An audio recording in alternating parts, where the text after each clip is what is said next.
Good morning, children. Let us start with part 4 of our theme 4 World History book of class 11th, the Central Islamic Lands.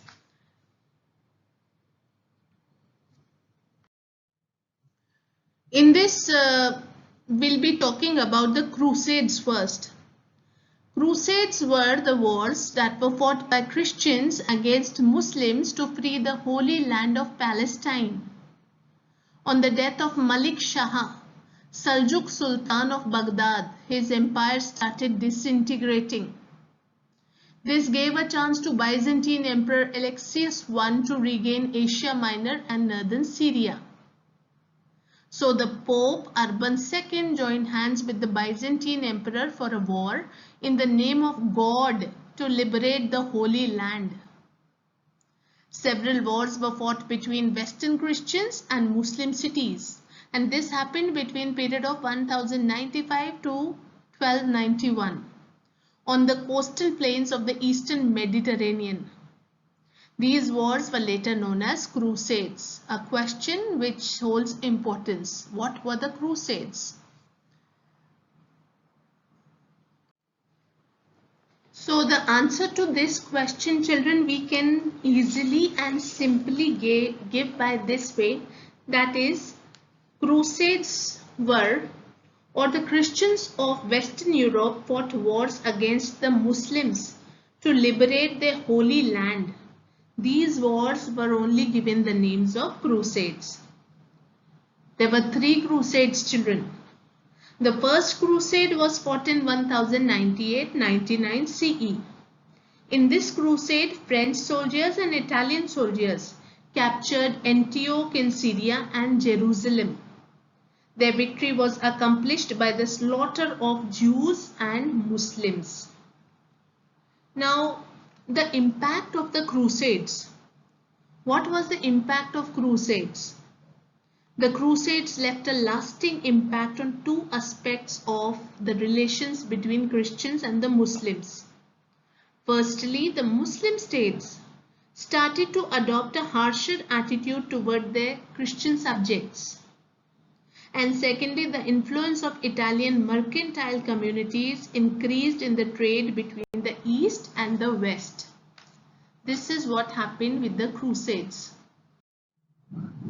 1, 2 and 3 Crusade Wars. In the first crusade, that is 1098 to 99, soldiers from France and Italy captured Antioch in Syria and claimed Jerusalem, that is, Jerusalem is ours. Their victory was accompanied by the slaughter of Muslims and Jews in the city. The Franks quickly established 4 crusader states in the region of Syria and Palestine. Collectively, these territories were known as Outremer or Crusader states. When the Turks captured Edessa in 1144, an appeal was made by the Pope for a second crusade. And this happened in the year 1145 and this continued till 1149. That is the second crusade. A combined German army and French army made an attempt to capture Damascus, but they were defeated. After this, there was a gradual erosion of the strength of Crusader states. Salah al-Din, Saladin, he created an Egypto-Syrian empire and gave the call for jihad or holy war against the Christians and defeated them in 1187. That is, the Christians were defeated by Saladin. He created an Egypto-Syrian empire for himself and he gave the call for jihad, and jihad is only called as holy war. He regained Jerusalem nearly a century after the first crusade. That is, Jerusalem came back to them. Nearly a century after the first crusade, it was taken by which community? The Christian community. And now Jerusalem came back to the Muslims. The loss of the city Jerusalem prompted a third crusade in 1189. The war was not over because of the city of Jerusalem, which was holding importance for both the communities, that is for the Christians also and for the Muslims also. A third crusade was called for, and this was in the year 1189. But the Crusaders gained little victory in Palestine and got free access to Jerusalem for Christian pilgrims. That is, whenever they want, they can come and pay their homage here in Jerusalem. The Mamluks, the rulers of Egypt, finally expelled the crusading Christians from all of Palestine in 1291. Mamluks were the rulers of Egypt.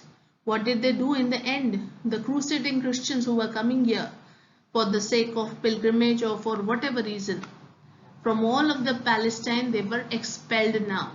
And who did this? It was the Mamluks. The consequences of the Crusades. The Crusades left Muslims bitter, and this in turn made the Muslim state hostile toward its Christian subjects where there were mixed populations. That is, now that love and that unity was not anymore. Because of the Crusades, Muslims and Christians were not together now.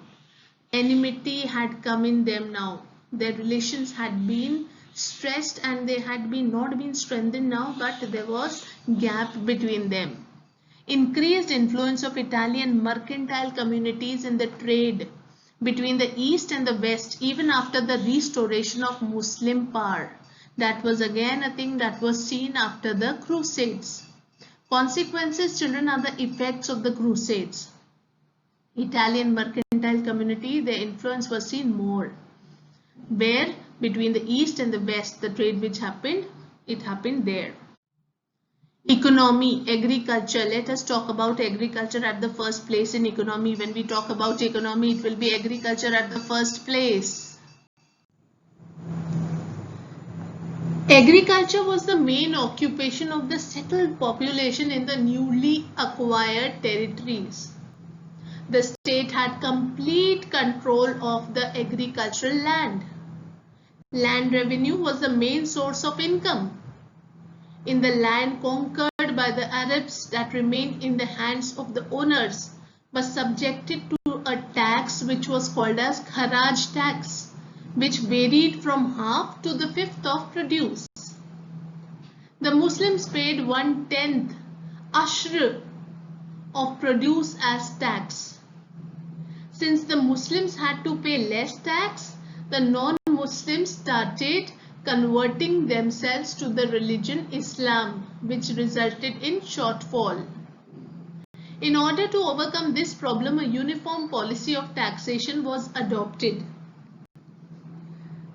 Children, as political stability came in the Arab Empire, agricultural prosperity also came in the empire.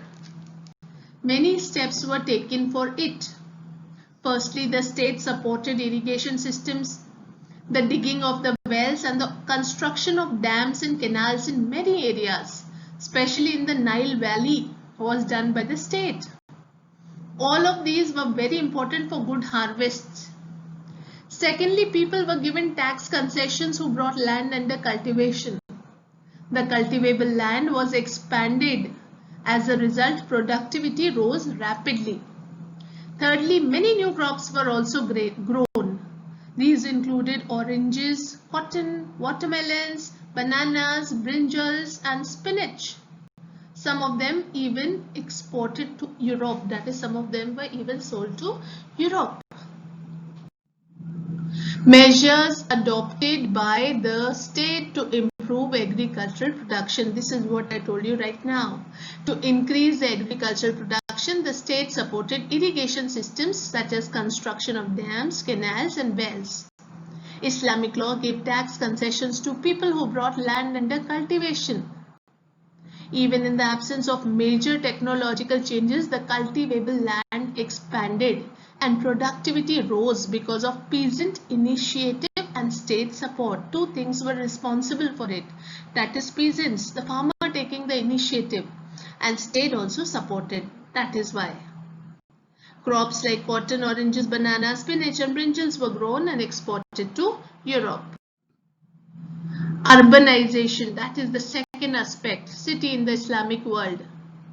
Islamic civilization flourished along with the growth of a number of cities. Many new cities were founded to settle the Arab soldiers. Some of these garrison cities were Kufa and Basra in Iraq and Fustus and Cairo in Egypt. At the heart of the city were two buildings, the Congregational Mosque, which could be seen from a distance, and Central Marketplace with shops in a row.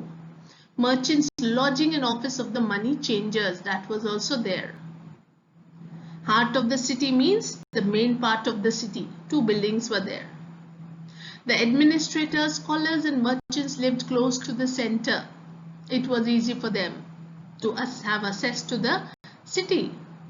Ordinary citizens and soldiers lived in the outer circle, each with its own mosque, church or a synagogue, subsidiary market and public bath. What do you understand by the words? Children, a synagogue is a Jewish house of worship.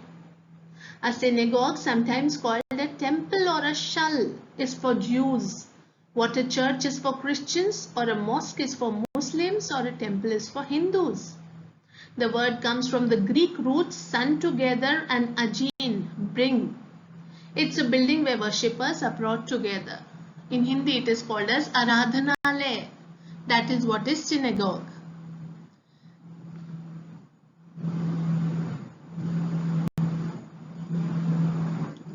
At the outskirts were houses for urban poor, a market for vegetables and fruits. Caravan stations were there, and unclean shops, that is those dealing with tanning and butchering, that were also found there. And all this happened at the outskirts of the city. Beyond the city walls were inns for people to rest, inns that are called as sarai in Hindi, right? For people to rest, they were also there. Commerce now, the third aspect. Geography favored the Islamic empire in trade. The Muslim world was spread between the trading zones of Indian Ocean and the Mediterranean. The Arabs and Iranians monopolized the maritime trade between China, India and Europe for 5 centuries. Maritime trade is sea route trade. The Arabs and Iranians were there who were at the top. The trade which happened between China, India and Europe for 5 centuries. They were the ones who were leading. The two major trading routes were the Red Sea and the Persian Gulf. High value goods suitable for long distance trade like spices, textile, porcelain and gunpowder were supplied to the port of Aden and Aidhab in Red Sea and Siraf and Basra in the Persian Gulf. These are the names that are important for you to learn. From here the goods were taken by land routes for local consumption and to the Mediterranean end of these trade routes for onwards export to Europe.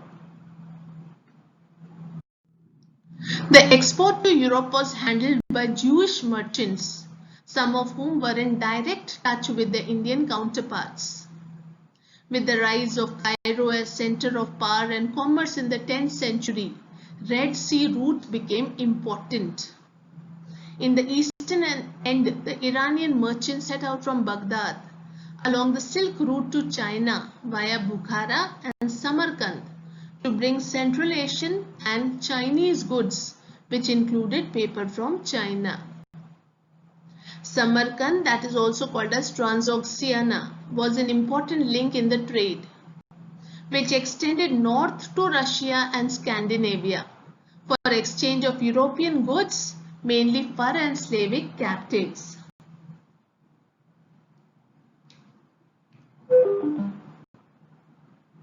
Islamic coins were used in this trade. Male and female slaves were also purchased here for the courts of caliphs and sultans. The fiscal system, that is the monetary system, the system related to money and market exchange, increased the importance of money in the central Islamic lands. Coins of gold, silver and copper were minted and circulated to pay for the goods and services.